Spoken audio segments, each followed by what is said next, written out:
You go on to say, starting a small business used to be the way to build a better future for your family.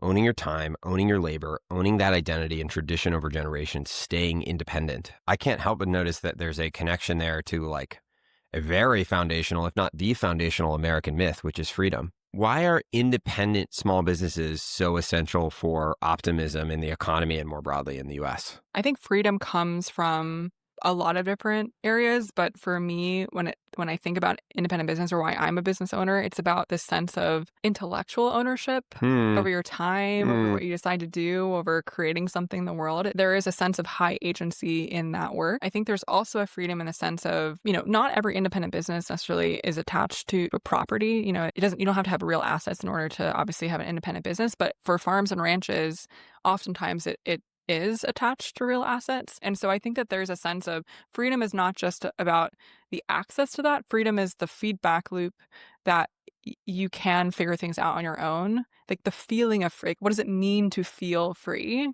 There's a sense of like there's serendipity, there's self-reliance, there's high agency, there's intellectual interest and ownership and all those different pieces and like the swelling of the chest feeling.